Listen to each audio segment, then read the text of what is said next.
யாரை கொண்டாகிலும் ஆண்டவர் பேச வல்லவராக இருக்கிறாங்க. அல்லேலூயா. சிறியவனா இருந்தாலும் சரி, பெரியவர்களா இருந்தாலும் சரி, கர்த்தருடைய வார்த்தை தான். ஆமென். அது ஒவ்வொருத்தரையும் புடமிடப்பட்டதா இருக்கிறது. ஆமென். அல்லேலூயா. அது வேற 10 நிமிஷம் வேற கண்டிஷன் சொல்லிட்டாங்க, மியூசிக் வேற போட்டுருவாங்கன்னு வேற பயமுறுத்தியே கூப்பிட்டாங்க. முதல் வார்த்தை நம்ம எல்லாரும் தியானிப்போம். முதல் வார்த்தை எடுத்துக்கொள்ளலாமா? வேதாகமத்துல லூக்கா எழுதின சுவிசேஷ புத்தகம் 23ஆம் அதிகாரம் 34வது வசனம். கொஞ்சம் சத்தமா வாசிக்கலாமா? சீக்கிரமா.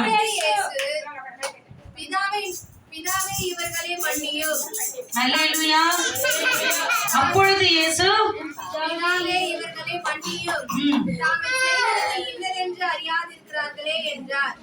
அவருடைய வஸ்திரங்களை அவர்கள் பங்கிட்டு சீட்டு போட்டார்கள். ஆமென். அல்லேலூயா. கர்த்தர் சிலுவையில் அறையப்படும் பொழுது முதலாவது பேசின வார்த்தை என்னவென்றால், நம்ம எல்லாரும் கேட்கலாமா? சிறு பிள்ளைகளை விட்டுருங்க, நம்ம எல்லாரும் கேட்போம். முதலாவது வார்த்தை இவர்களை மன்னியும். ஆமென். அல்லேலூயா. பேசின வார்த்தை அதுதான், இவர்களை மன்னியும். இவர்கள் செய்கிறது என்னதென்று தெரியாமல் செய்கிறார்கள், அதனால ஆண்டவரே பிதாவே இவர்களை மன்னியும். எவர்களை மன்னியும் அப்படின்னு சொன்னாரு.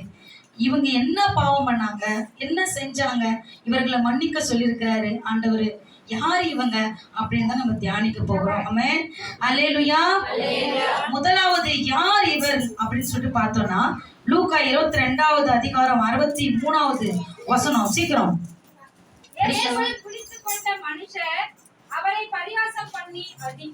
ஆமென். அல்லேலூயா. லூக்கா 22:63 சொல்லப்படுகிறது, அவரை பிடித்து கொண்ட மனுஷர்களும் அவர் என்ன பண்ணாங்கன்னா பரியாசம் பண்ணி அடித்தார்கள். ஆமென். அல்லேலூயா. அவரை கட்டி பிடிச்சு இழுத்துட்டு போறாங்க, கையெல்லாம் கட்டி இழுத்துட்டு போறாங்க. அவர் என்ன குற்றம் செஞ்சாரு? அவரை கட்டி கூட்டிட்டு போறாங்க, கட்டி இழுத்துட்டு போயிட்டு அடிக்கிறாங்க. அப்பேற்பட்டவர்களை தான் ஆண்டவர் சொல்றாரு, இவர்களை மன்னிங்க. ஏன்னா தப்பு பண்ணவங்களை அடிக்கிறது ஒரு நியாயம் இருக்கு. ஆமென். அல்லேலூயா. தப்பு செஞ்சா அதனால நாங்க அடிக்கிறோம், அதுக்கு எதுவும் பனிஷ்மெண்ட்டும் கிடையாது. ஆமென்.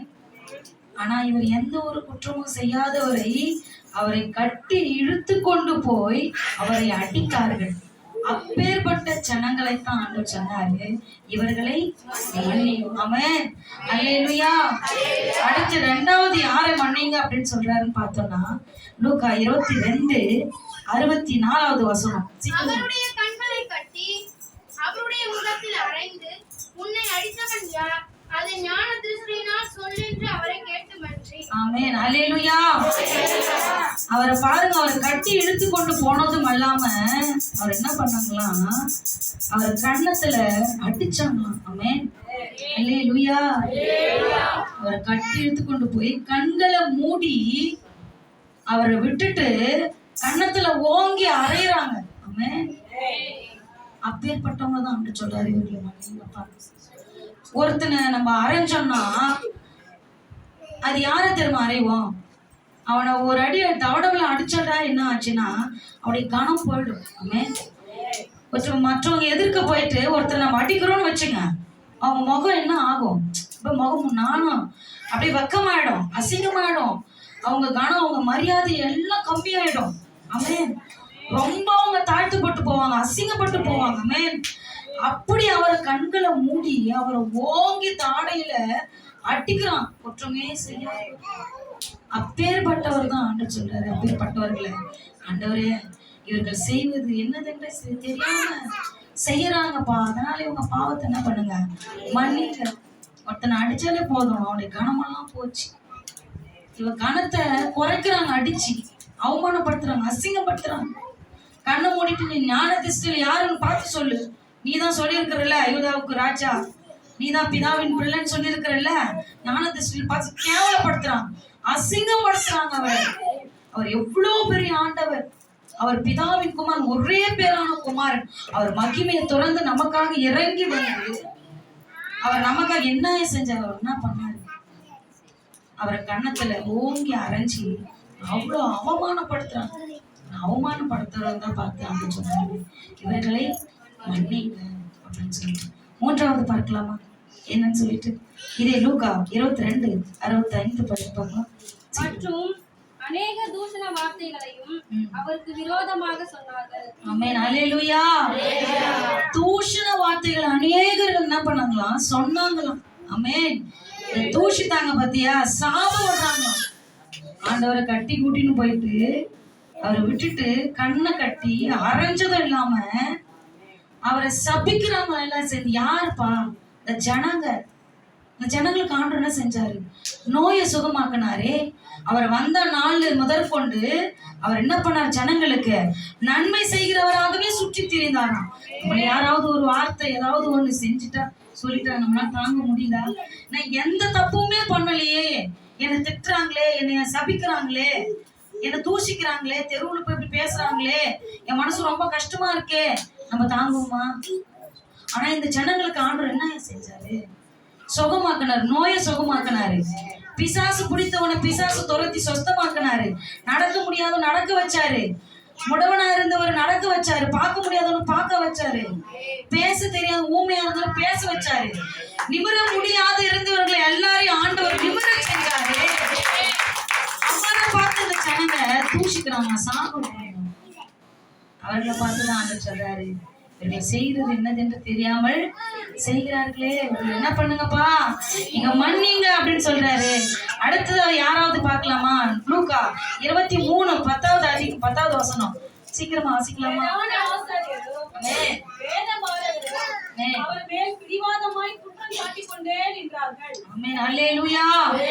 இந்த பிரதான ஆசாரியர்கள் வேத பாரகர்கள் ஆமென் என்ன பண்றாங்கன்னா பிடிவாதமா. நான்காவது என்னன்னா, இந்த வேத பாதகர் இந்த ஆசாரியர்கள் இவர்கள் என்ன பண்றாங்கன்னா பிடிவாதமா நிக்கிறானுங்க. இவர் மேல குற்றம் சொல்லியே ஆகணும். அவர் ஒரு குற்றமும் அறியாதவர். ஆமென். உனக்காக எனக்காக குற்றவாளியா போய் நின்றாரு. ஆமென். அவர் எத்தனை டைம் மறைஞ்சு போயிருக்கிறாரு தெரியுமா? கல்லெறிய எல்லாமே வந்து கல்லெறிய வருவானுங்க, நிறைய டைம் அடிக்கிறதுக்கெல்லாம் வருவானுங்க. அப்பெல்லாம் மறைஞ்ச ஆண்டவர் உனக்காகவும் எனக்காகவும் அவர் மறையல. ஆமென். அவர் மகிமையை துறந்து சாதாரண மனுஷனை போல அவர் நிக்கிறாரு. அவனை குற்றம் சொல்லிக்கிட்டே இருக்கிறான். கட்டாயமா குற்றப்படுத்தியே இவனை ஆகணும் அப்படின்னு சொல்லிட்டு நிக்கிறானுங்க. பொய் சொல்றாங்க, பொய் சொல்லி ஆண்டவர் மேல குற்றப்படுத்துறானுங்க. இவன் தேவ தூஷணம் சொன்னான். ஆனா ஆண்டவர் பார்வையில் அவர் உண்மைதான் நமக்கு சொல்லி இருக்கிறார். இவனுங்க பார்வைக்கு அது எல்லாமே பொய்யா தெரியுது. ஆமென், அல்லேலூயா. கர்த்தருடைய வார்த்தையை நம்பாம இவன் தேவ தூஷணம் சொன்னான் அப்படின்னு சொல்லிட்டு அவரை குற்றம் சாட்டுவதற்கு பிடிவாதமா நிக்கிறானுங்க. அவன் பொய்களை சொல்லி அவர் மேல குற்றம் சுமத்தினவர்களை தான் ஆண்டவர் சொல்றாரு, இவர்களை மன்னியுங்க. ஆமென், அல்லேலூயா. அடுத்தது 23:25 வசனத்துல நான் ஒருத்தர் முக்கியமா சொல்ல விரும்புறேன். படிக்கலாமா? சீக்கிரம். 23:25. காவலில் போடப்பட்டிருந்தவனை அவர்கள் கேட்டுக்கொண்டபடியே விடுதலையாக்கி இயேசுவையோ அவர்கள் இஷ்டத்திற்கு ஒப்பு கொடுத்தான். ஆமென், அல்லேலூயா, அல்லேலூயா. அதுல யாரை நான் சுட்டி காட்ட விரும்புகிறேன்னா பிலாத்துவை. ஆமென், அல்லேலூயா. நீ எல்லாரும் குற்றம் சாட்டுறானுங்க. எல்லாம் வந்து லஞ்சம் வாங்கிக்கணும், காசை வாங்கிக்கன்னு குற்றம் சாட்டுறானுங்க ஆண்டவர் மேல. எல்லாமே சொல்லாததெல்லாம் சொன்னு சொல்லிட்டு குற்றம் சாட்டி போய் சொல்றானுங்க. அப்பேற்பட்டவங்களை கேட்டுட்டு நியாயமா நீதியை வழங்காம அநியாயமா நீதி வழங்கின இந்த பிலாத்துவையே தான் ஆண்டவர் பார்த்து சொல்றாரு, இவர்களை மன்னிங்கப்பா. ஆமென், அல்லேலூயா. பிலாத்து பாருங்க, அவன் ஒரு நீதியை வழங்குற ஒரு இடத்துல இருக்கிறான். மனுஷன் சொல்லிட்டானா அது நீதி அவன் வழங்க கூடாது. ஆமென். எதுக்கு அவன் நீதிபரரா நிக்க வச்சிருக்கிறார் ஆண்டவர் அப்படின்னா, எல்லாத்தையும் ஆராய்ஞ்சு அலசி பார்த்து என்ன பண்ணணும், நீதி வழங்கணும். ஆனா இவன் இந்த ஜனங்கள் சொல்றத பார்த்து அவன் நீதி வழங்கல, அவன் அநீதி தான் வழங்கணும். ஆமென். இவரை கொண்டு என்ன பண்ணுங்க, சிலுவையில அறைங்க அப்படின்னு சொல்லிட்டு நீதி வழங்கிட்டு போயிட்டார். ஆமென். இந்த குற்றம் ஏமால வரக்கூடாது அப்படின்னு சொல்லிட்டு நீ சொல்றல்ல, இவர்கிட்ட நான் ஒரு குற்றமும் பார்க்கலன்னு சொல்றாரு பிலாத்து. அப்ப பார்க்காதாலும் நீ என்ன பண்ணணும், கரெக்டா நீதி வழங்கணும் இல்லையா? அநீதியில வழங்கினாரு. இப்பேற்பட்ட அநீதியா நியாயம் தீர்த்த இந்த பிலாத்துவை பார்த்துதான் ஆண்டவர் சொல்றாரு, இவர்களை மன்னியுங்க ஆண்டவரே. கடைசியாக லூக்கா 23:33 வசனத்துல ரெண்டு பக்கமும் சிலுவையில் அறையப்பட்டிருக்கிற கள்ளர்களையும் கொலை பாதகர்களையும் பார்த்தான்னு சொல்றாரு. லாஸ்ட்ல இவர்களை மன்னிங்கப்பா அப்படின்னு சொல்லிட்டு ஆமென் அல்லேலூயா. நம்ம எல்லாரும் கரங்களை தட்டி கர்த்தர் நாமத்தை மகிமைப்படுத்தலாமா? ஆண்டவரை கட்டி அடித்தவர்கள், கன்னத்தில அறைந்தவர்களையும் நீ தீர்க்க தரிசனமா சொல்லு அப்படின்னு சொல்லிட்டு ஏளனமா கேவலமா பேசினவர்களையும், அது மாத்திரமல்ல அவரை தூஷித்த ஜனங்கள், அவர் கையில நன்மை பெற்ற ஜனங்கள், அவரை சபித்த ஜனங்கள், இவர்கள் எல்லாரும் மன்னிங்க அப்படின்னு சொல்லிட்டு ஆண்டவர் சொல்லிட்டார். ஆமென் அல்லேலூயா. இறுதியாக ஒன்றே ஒன்றுதான், அவர் நமக்கு ஒரு சாட்சியாகவும் ஒரு மாதிரியாக இருந்துட்டு போயிட்டார். ஆமென் அல்லேலூயா.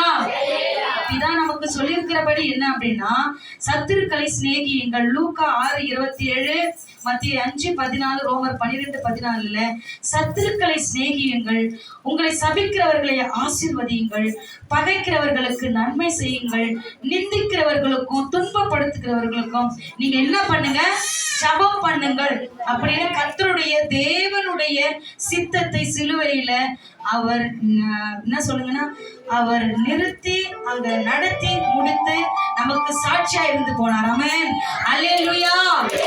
அதே போலதான் சேவானோ ரத்த சாட்சியை மறிக்கும் பொழுது எல்லாரும் கல்ல இருந்து அவரை அடிச்சு கொள்ளுவாங்க. அப்ப உயிரை விடும் பொழுது இந்த ஸ்தேவான் சொல்லுவாரு, இவர்கள் செய்கிறது என்னது என்று தெரியாமல் செய்யறாங்கப்பா, இவர்கள் பாவங்களை மன்னியுங்க அப்படின்னு சொல்லிட்டு அவர் சீஷராகிய ஸ்தேவானும் அவருடைய சாட்சியை கடைபிடித்து நடந்து கொண்டு போனார். அதே போலதான் நாமளும் பிறருடைய பாவங்களையும் குற்றங்களையும் எல்லாவற்றையும் அவரை போல இயேசு கிறிஸ்துவை போல மன்னித்து நம்ம நடப்போம். கர்த்தர் நம்மை ஆசீர்வதிப்பாராக. ஆமென். வாய்ப்பு தந்த பிள்ளைகளுக்கும் போதகருக்கும் நான் நன்றி செலுத்துகிறேன். ஆமென். கர்த்தர் தாமே வசனத்தை ஆசீர்வதிப்பாராக.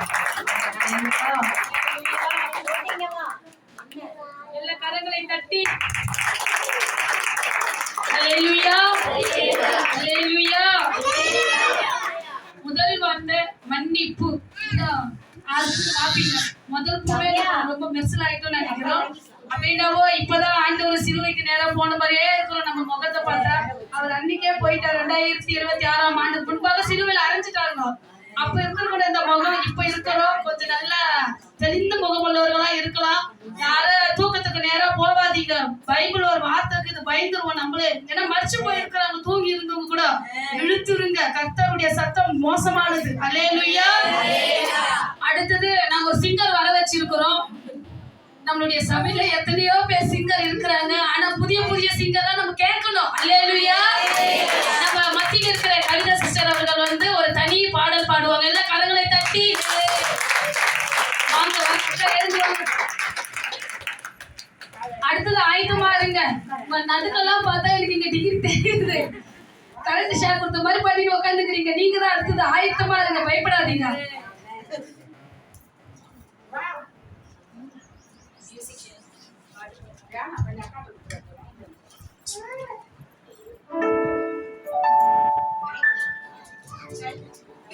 கல்வாரி மலை மேலே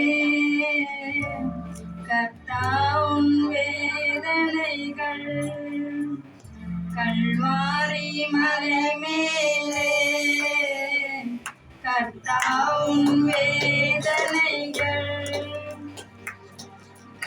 கண்ணீர் பெருகுதே, கல் நெஞ்சம் உருகுதே.